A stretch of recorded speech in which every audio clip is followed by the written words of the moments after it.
Good morning વિદ્યાર્થી મિત્રો, online education લેક્ચરમાં તમારું ફરીવાર હાર્દિક સ્વાગત છે.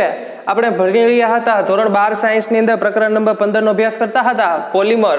તો પોલિમરની અંદર આપણે પાછલા લેક્ચરની અંદર આપણે અભ્યાસ કર્યો કુદરતી રબર, ત્યારબાદ એની અંદર અર્ધ સંશ્લેષિત રબર અને સંશ્લેષિત રબર. તો આજનો આપણો છેલ્લો ટોપિક જે ચેપ્ટરનો છે એની પહેલા આપણે એક નાનો મુદ્દો આપ્યો છે આપણા ટેક્સ્ટબુકની અંદર જોઈ લઈએ કે ભાઈ પોલિમરની અંદર પોલિમરનું આણ્વીય દળ.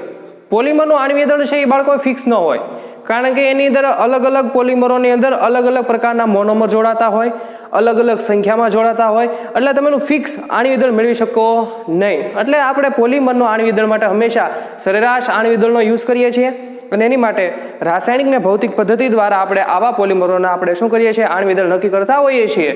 અને ત્યારબાદનો પછીનો ટોપિક છે જેનું નામ છે જૈવ વિઘટનીય પોલિમર.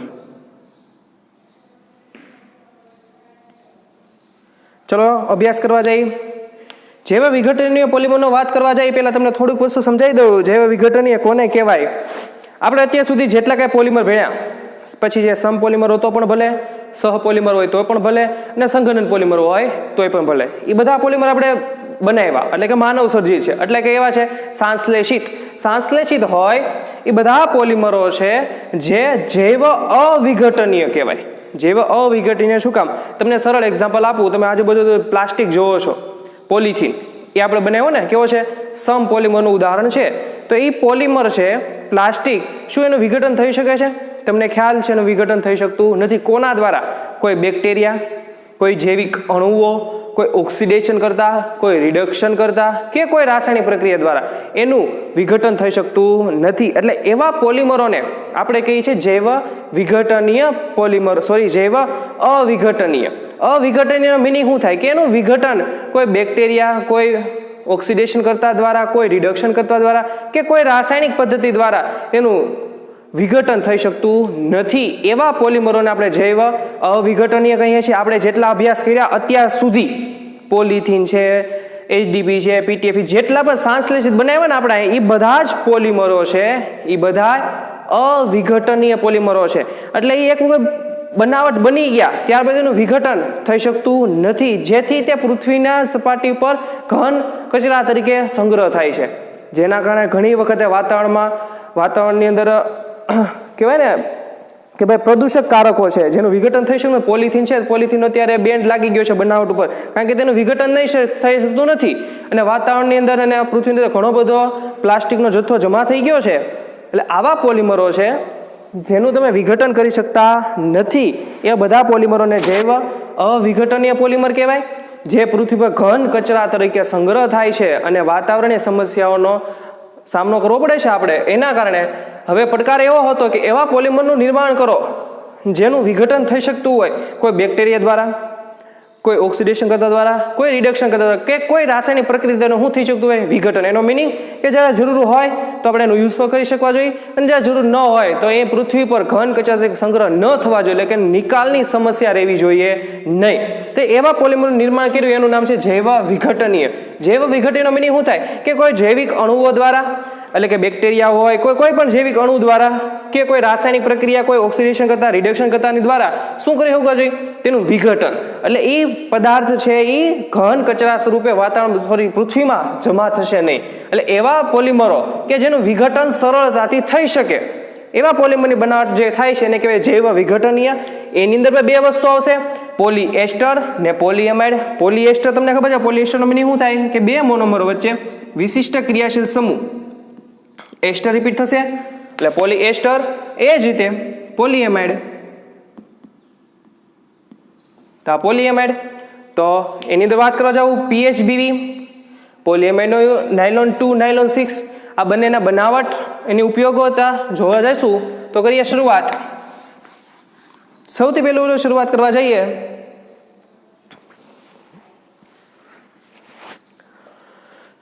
PHBV.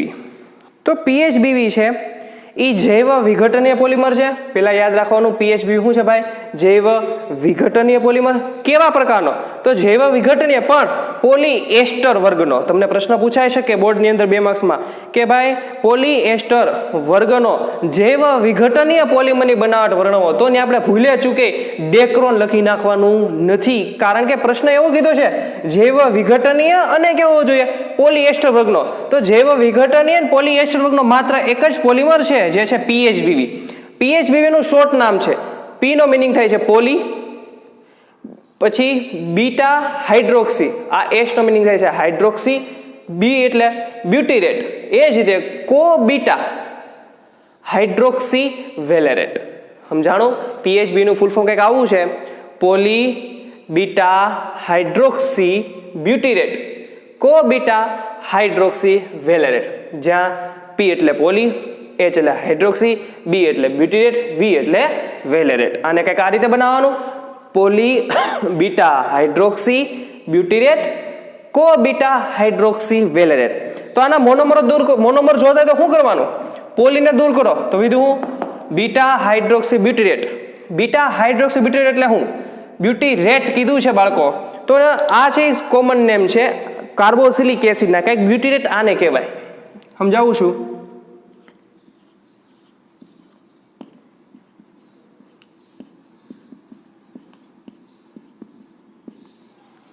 બ્યુટેનોઇક એસિડ. બ્યુટેનોઇક એસિડને સામાન્યમાં રીતે સામાન્ય નામ તરીકે આપણે બ્યુટેરેટ એટલે બ્યુટ્રિક એસિડ કહીએ છીએ, જેનું કોમન નેમ છે બ્યુટ્રિક એસિડ છે. તો આમાં શું કીધું? Beta hydroxy. બીટા એટલે શું? ક્રિયાશીલ સમૂહ સાથે જોડાયેલો પહેલો કાર્બન, એટલે પહેલો કાર્બન, એને શું કહેવાય? આલ્ફા. એની સાથે બીજા શું કહેવાય? Beta, gamma, delta. આવેલું છે ને, આ વસ્તુ તમે ધોરણ 11 સાયન્સની અંદર અભ્યાસ કરી ગયા છો બાળકો. તો આ શું કીધું છે? બ્યુટીરેટ. તો આ બ્યુટીરેટ બની ગયું. પણ એના કયા સ્થાન ઉપર હાઇડ્રોક્સી ગ્રુપ? હાઇડ્રોક્સી ગ્રુપનો મિનિંગ શું થાય બાળકો? OH. ક્યાં રહેલું છે? બીટા કાર્બન ઉપર. બીટા કાર્બન એટલે તો અહીંથી શું દૂર થશે? હાઇડ્રોજન. થઈ ગયો વસ્તુ. એટલે આ તમને મળી ગયું, પેલો મોનોમર મળી ગયો. શું નામ છે? Beta hydroxy. આ બીટા હાઇડ્રોક્સી બ્યુટ્રિક એસિડ એટલે કે બ્યુટીરેટ. એ જ રીતે બીટા હાઇડ્રોક્સી વેલેરેટ. વેલેરેટ એટલે 5 કાર્બન વાળો કાર્બોક્સિલિક એસિડ. વેલેરેટ નો મીનિંગ થાય 5 કાર્બન વાળો કાર્બોક્સિલિક એસિડ નું meaning CH3 bond CH2 bond CH2 bond CH2 bond C=OH. આ 5 કાર્બન વાળો જે એસિડ છે એને વેલેરિક એસિડ કહેવાય છે. અને બેના બીટા સ્થાન ઉપર, બીટા સ્થાન એટલે કોણ થશે? ક્રિયાશીલ સમૂહ સાથે જોડાયેલો પહેલો કાર્બન એટલે આલ્ફા, એની સાથે જોડાયેલો બીજો કાર્બન એટલે બીટા, આને બીટા બોલાય. તો બીટા પછી આપણે શું દૂર કરશું? હાઇડ્રોજન, અને એને એડ કરી દેવું હાઇડ્રોક્સી ગ્રુપ. એટલે આ થઈ ગયું બીટા હાઇડ્રોક્સી 5 કાર્બન એટલે વેલેરિક એસિડ. હવે આના મોનોમરને હું આ રીતે વર્ણવું, મારે બનાવટ વર્ણવી છે, તો આને આ રીતે લખી શકું કે નહીં? જુઓ, ફોર એક્ઝામ્પલ આ OH ને સાઈડમાં લઉં અને શાખામાં જવા દો. આ રીતે લખી શકાય? હા, લખી શકાય. કારણ કે નિયમ એવું કહે છે જ્યારે પણ IUPAC નામ કરવા જાવ તો વધુ કાર્બન શૃંખલા કવર થવી જોઈએ, તો 1 2 3 4 તો એ બીટા સ્થાન ઉપર જ આવશે. એ જ રીતે આને આ રીતે લખી શકાય.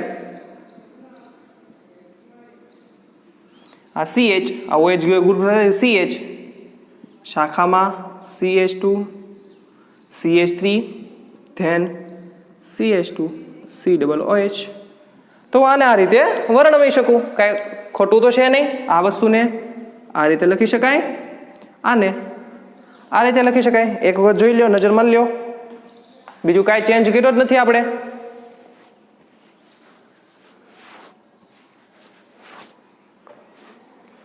સમજાઈ ગયું? ચલો સ્ટાર્ટ કરવા જઈએ. આ બધું ઇરેઝ કરી નાખીએ થોડી વખત. આ તમને સમજાવવા પૂરતી લીખું હતું. હવે આપણે એની બનાવટનું વર્ણન કરીએ.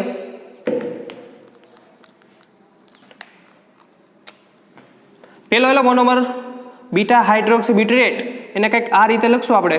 O bond H bond CH, શાખામાં CH3 bond CH2 bond carboxylic acid ને હું આ રીતે લખીશ. રાઈટ? એ જ રીતે પ્લસ પાછો આવશે O બોન્ડ OH, અહીંયા CH શાખામાં CH2 bond CH3 bond CH2 bond C double bond O single bond OH. આને કેટલી વખત લેવાના બાળકો? n વખત. આને કેટલી વખત લેવાના? n વખત. હવે ખાસ જોવા જઈએ, આનું IUPAC નામ પર તમને આવડવું જોઈએ. IUPAC શું નામ થશે? નંબર 1 2 3 એટલે 3 હાઇડ્રોક્સી, કારણ કે ત્રીજા કાર્બન ઉપર OH સમૂહ છે એટલે આપણે લખશું 3 હાઇડ્રોક્સી. ટોટલ કાર્બન કેટલા? 1 2 3 ને 4. 4 કાર્બન એટલે બ્યુટેન, એટલે બ્યુટેન પ્લસ કાર્બોક્સિલિક એસિડનો પ્રત્યય લાગશે ઓઇક એસિડ એટલે આનું નામ થશે બ્યુટેનોઇક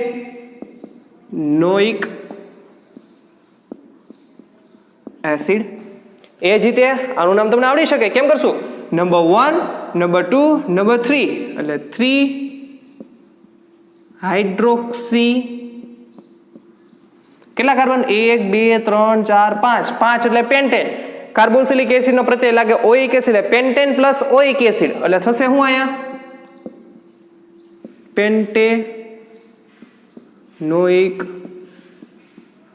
એસિડ. આ આપણે IUPAC નામ કરી નાખ્યા બાળકો. હવે ખાસ જોવા જઈએ કઈ રીતે બંધ તૂટશે. તમને બધાને ખબર છે, તમને શીખવાડેલું છે, જ્યારે પણ તમે મોનોમરની અંદર કાર્બોક્સિલિક એસિડ ભાળો તો એને કયો બંધ તોડ નાખવાનો? આ બંધ. એટલે થશે શું? OH minus carbon plus. એ જ રીતે હાઇડ્રોક્સીની અંદર કયો બંધ તૂટે? ઓક્સિજન અને હાઇડ્રોજનનો, એટલે હાઇડ્રોજન પ્લસ ઓક્સિજન માઇનસ. એ જ રીતે આ બંધ તોડો તો હાઇડ્રોજન પ્લસ ઓક્સિજન માઇનસ. એ જ રીતે આ બંધ તોડો હાઇડ્રોક્સી માઇનસ અને કાર્બન પ્લસ. ચલો બાળકો બનાવવા જોવા જઈએ. બનાવવા નીચે લખું છું, 2 3 ન હોય, સોરી, gives to એટલે કે રિએક્શન થઈને શું મળે છે બાળકો આપણને? આ H નો આ બંધ છે એ H એટલે અહીંથી H અહીંથી OH રિલીઝ થઈ જશે. આનો ઓક્સિજન જ્યાં માઇનસ છે આગળ બંધ બનાવવા ભાગ લેશે એટલે આપણે આ રીતે લખી નાખીએ, અલગ બંધ દ્વારા દર્શાવીએ. જ્યાં માઇનસ છે આગળ બીજા મોનોમર સાથે, કયા મોનોમર સાથે? આ મોનોમર સાથે જોડાશે. એ જ રીતે બોન્ડ અહીંયા આવશે CH then CH3 bond CH2. હવે બાળકો શું દૂર થઈ જશે? આ CO પ્લસ આમાં દૂર થશે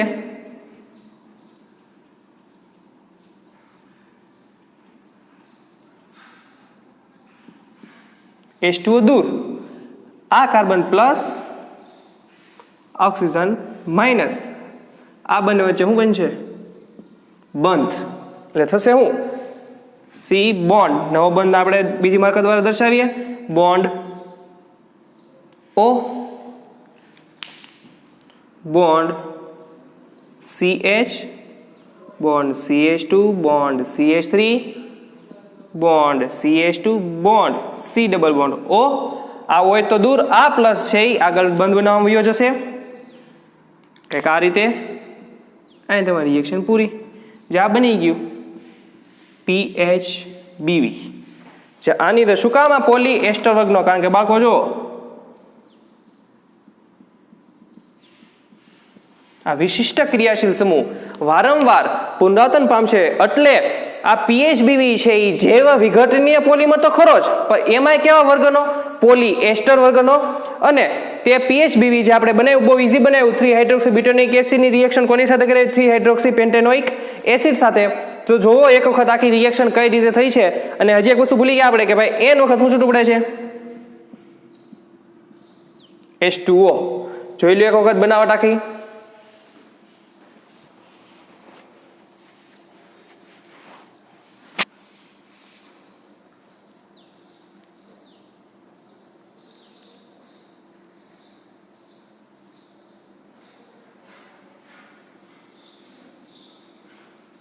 સમજાઈ ગઈ વસ્તુ? PHBV કઈ રીતે બનાવવું? બહુ સરળ છે વિદ્યાર્થી મિત્રો. પોલીએસ્ટર વર્ગનો ખાસ યાદ રાખજો, જૈવ વિઘટનીય પોલિમર. આનો યુઝ ક્યાં થાય છે?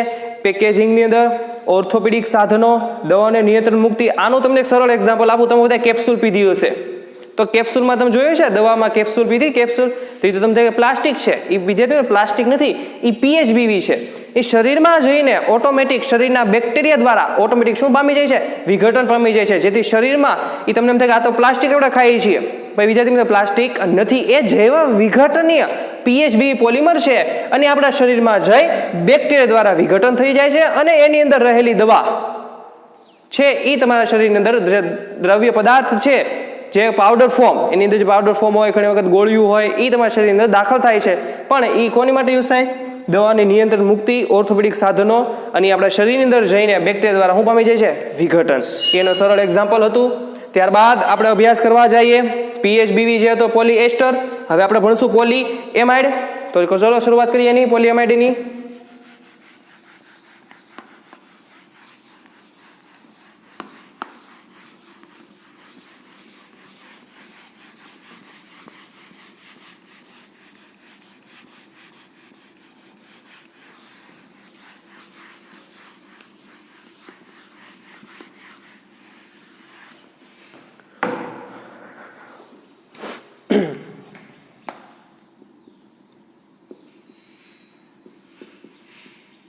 નાયલોન 2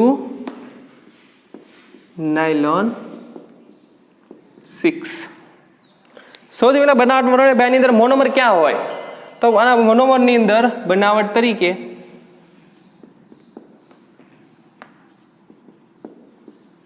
ગ્લાયસીન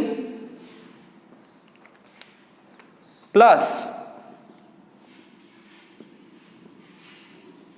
એમિનો કેપ્રોઇક એસિડ બે મોનોમરો યુઝ થાય છે એક તો છે ગ્લાયસીન અને બીજો છે એમિનો કેપ્રોઇક એસિડ તો ગ્લાયસીન કોને કહેવું ગ્લાયસીન છે વિદ્યાર્થી મિત્રો આલ્ફા એમિનો એસિડનો જે ટોટલ કુદરતમાંથી 20 જેટલા આલ્ફા એમિનો એસિડ મળે એમાંનો એક ગ્લાયસીન છે અને એનું બંધારણ સૂત્ર કંઈક આવું છે NH2 bond CH2 bond C double bond OH આનું નામ છે ગ્લાયસીન પ્લસ એમિનો એટલે NH2 કેપ્રોઇક એસિડ એટલે કાંઈ નહીં 5 વખત CH2 વચ્ચે રિપીટ થશે અને bond C double bond OH જ્યારે ગ્લાયસીન અને એમિનો એસિડની એમિનો કેપ્રોઇક એસિડનું એકાંતરીય સહપોલિમરાઇઝેશન દ્વારા જે પોલિમર નિર્માણ થાય છે એ પોલિમરનું નામ છે નાયલોન 2 નાયલોન 6 પણ યાદ રાખો કેવું સહપોલિમરાઇઝેશન એવું તમને મેન્શન કરેલું છે તમારી એનસીઆરટીસી ટેક્સ્ટ બુકની અંદર તો ખાસ એની ઉપર ધ્યાન રાખવું હવે આને આપણે વ્યવસ્થિત બનાવટ વર્ણવા જઈએ તો આપણે કઈ રીતના લખશું આને થોડુંક વ્યવસ્થિત લખીએ તમને સમજાય માટે પહેલી વખત અણુ લઈ લેવાનો છે n વખત તો આમ લખી નાખું n વખત ગ્લાયસીન ગ્લાયસીન આ રીતે લખું NH2 આ રીતે લખી શકાય બોન્ડ CH2 કાર્બોક્સિલિક એસિડને કઈ રીતે લખી શકાય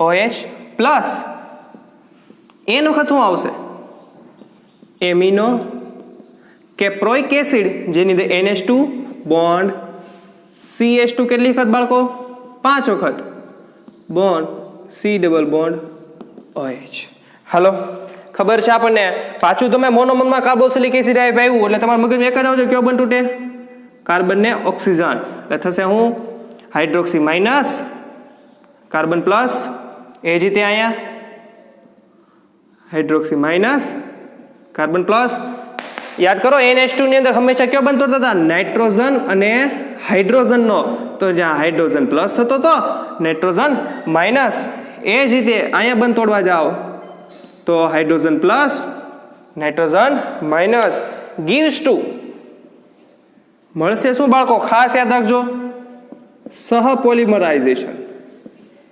સહપોલિમર બને છે આ શું બને છે તમને શીખવાડેલું એમ અહીંથી હાઇડ્રોજન દૂર થશે એ બીજા એમિનો કેપ્રોઇક એસિડ સાથે જોડાય એટલે આ બંધ આગળ કન્ટિન્યુ થઈ જશે એટલે નાઇટ્રોજન આ રીતે લખી શકાય હું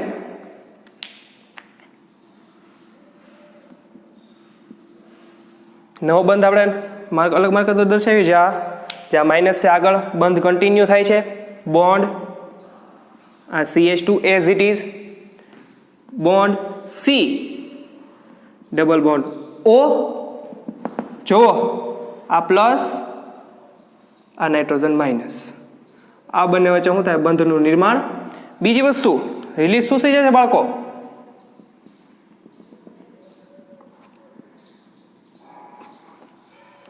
H2O, કારણ કે અહીંયા OH માઇનસ અહીં H પ્લસ એટલે H2O દૂર, નવા બંધનું નિર્માણ કાર્બન અને નાઇટ્રોજન વચ્ચે.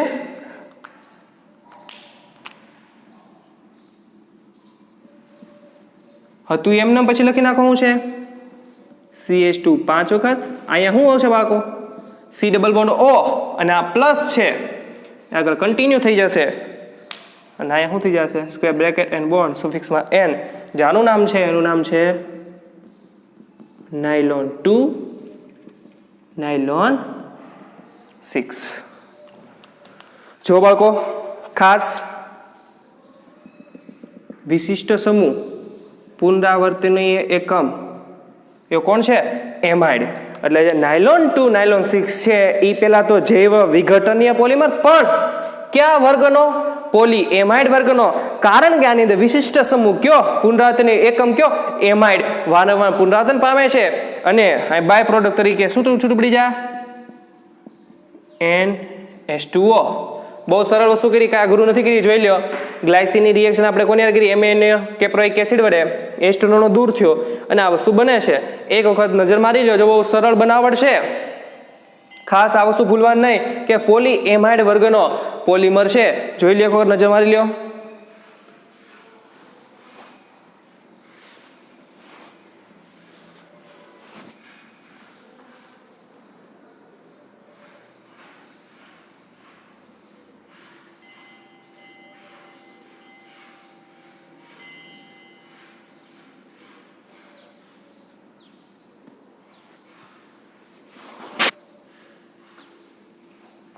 ચલો અહીં સુધી આપણે જોયું છેલ્લો ટોપિક ચેપ્ટરનો જૈવ વિઘટનીય પોલિમર. એની અંદર પણ બે પ્રકાર, પોલીએસ્ટર વર્ગ અને પોલીએમાઇડ વર્ગ. પોલીએસ્ટર ની આપણે ઉદાહરણ જોયું PHBV નું અને પોલીએમાઇડ ની અંદર જોયું નાયલોન 2 અને નાયલોન 6. હવે ખાસ અહીં જોવા જાવ આપણે યાદ કેવા રાખો? Nylon 2 nylon 6. જો પેલા નાયલોનના મોનોમર ગ્લાયસીનમાં કેટલા કાર્બન છે? 1 અને 2 એટલે નામ પડ્યું નાયલોન 2. અહીં નાયલોન 6 શું કામ? કારણ કે એમિનો કેપ્રોઇક એસિડમાં કેટલા કાર્બન છે? 5 ને 6 એટલે એ રીતે નામ પડે છે નાયલોન 2 અને નાયલોન 6. તો જો અહીં આપણું પોલિમરનું ચેપ્ટર સંપૂર્ણપણે પૂર્ણ થાય છે. એ ઉપરાંત કે આપણે આની અંદર અભ્યાસ કરેલા ઘણા મુદ્દા થોડુંક રિવિઝન કરી લઈએ તો આપણે વાત કરી હતી સૌથી પહેલા પોલિમરની અંદર પ્રસ્તાવના અંદર 3 મુખ્ય ડેફિનેશનો: મોનોમર, પોલિમર, પોલિમરાઇઝેશન પ્રક્રિયા એટલે કે બહુલીકરણ. ત્યારબાદ આપણે જોયું હતું પોલિમરનું વર્ગીકરણ, ટોટલ 4 રીત: આણ્વીય બળ, પોલિમરાઇઝેશન પ્રક્રિયા, સ્ત્રોત અને તેના બંધારણ. આપણે ભણવાની કેટલી હતી? 2 જ હતી કે ભાઈ એના સ્ત્રોતના આધારે વર્ગીકરણ અને પોલિમરાઇઝેશન પ્રક્રિયાના આધારે વર્ગીકરણ. સ્ત્રોતના આધારે વર્ગીકરણની અંદર કેટલા મુદ્દા? 3: કુદરતી, અર્ધ સંશ્લેષિત ને સંશ્લેષિત. ત્યારબાદ પોલિમરાઇઝેશન પ્રક્રિયા કેટલા પ્રકાર? ટોટલ 2: યોગશીલ અને સંઘનન. યોગશીલના કેટલા પાર્ટ? 2. સમપોલિમર અને સહપોલિમર. સંઘનનના કેટલા પાર્ટ હતા? 4. ક્યાં ક્યાં? તો સૌથી પહેલા તો આપણે ભણી ગયા પોલીએમાઇડ, પોલીએસ્ટર. ત્યારબાદ 2 કેલાઇડ એટલે કે ફિનોલ અને ફોર્માલ્ડિહાઇડ. મેલેમાઇન એટલે ફિનોલ અને ફોર્માલ્ડિહાઇડ અને મેલામાઇન. આ વસ્તુ આપણે સંઘનન પોલિમરની જોઈ. ત્યારબાદ આપણે વાત કરી કુદરતી રબર. ત્યારબાદ અર્ધ સંશ્લેષિત રબર એટલે કોણ? વલ્કેનાઇઝેશન રબર. ત્યારબાદ સંશ્લેષિત રબર એટલે કોણ? નિયોપ્રીન, જે સમપોલિમરાઇઝેશન પ્રક્રિયા દ્વારા બનાવતા હતા. ત્યારબાદ આપણે જોયું સહપોલિમરાઇઝેશન દ્વારા સંશ્લેષિત પોલિમર, પણ કેવો? રબર. ઈ કોણ? બ્યુના S અને બ્યુના N. ત્યારબાદ આપણે અભ્યાસ કર્યો છેલ્લો મુદ્દો કે ભાઈ આણ્વીય દળ નક્કી કેમ કરવું? તો આણ્વીય દળ છે એ કોઈ દિવસ ચોક્કસ ન મળે, એનું સરેરાશ આણ્વીય દળ લેવું પડે અને રાસાયણિક ને ભૌતિક પદ્ધતિ દ્વારા એ નક્કી થતું હોય છે. ત્યારબાદ છેલ્લો ટોપિક એવો હતો કે જ્યારે આપણે પોલિમર બનાવીએ છીએ એ મોસ્ટ ઓફ પોલિમરો જૈવ અવિઘટનીય છે, જેનું વિઘટન થઈ શકતું નહોતું. તેથી પૃથ્વી પર તે ઘન કચરા સ્વરૂપે સંગ્રહ પામે છે, જે વાતાવરણીય સમસ્યાઓ ઊભી કરે છે. તેથી પડકાર એવો હતો કે એવા પોલિમરનું નિર્માણ કરો જેનું વિઘટન થઈ શકે. એટલે એવા પોલિમરનું નામ આપ્યું આપણે જૈવ વિઘટનીય. એની અંદર 2 પ્રકાર, પોલીએસ્ટર, પોલીએમાઇડ. એનું ઉદાહરણ PHBV ક્યાં યુઝ થાય? દવાઓ, પેકેજિંગ માટે. એ જ રીતે પોલીએમાઇડ તો એનો યુઝ પોલીએમાઇડ નાયલોન 2 નાયલોન 6. એની બનાવટ જોઈ કઈ રીતે બને છે. તો અહીંયા આપણું ચેપ્ટર આખું કમ્પ્લીટ થાય છે. ખાસ યાદ જો બોર્ડની અંદર 6 માર્ક જેવું ચેપ્ટરનું વેટેજ ધરાવે છે. 2 થી 3 MCQ આવે છે અને ખાસ 2 માર્કના 2 ક્વેશ્ચન પૂછવાની શક્યતાઓ છે. બહુ સરળ એક્ઝામ્પલ, બહુ સરળ ચેપ્ટર છે આખું, તો એક વખત રિવિઝન કરજો. જે ન સમજાય પછી કોમેન્ટ દ્વારા પૂછી શકો છો, પણ ખાસ બહુ સરળ ચેપ્ટર છે, 1-2 વખત રિવિઝન કરશો તો પણ મોઢે થઈ જશે. તો આપણે આ ચેપ્ટરને પૂર્ણાવતી જાહેર કરીએ છીએ અને લેક્ચરની પણ અહીંયા પૂર્ણાવતી.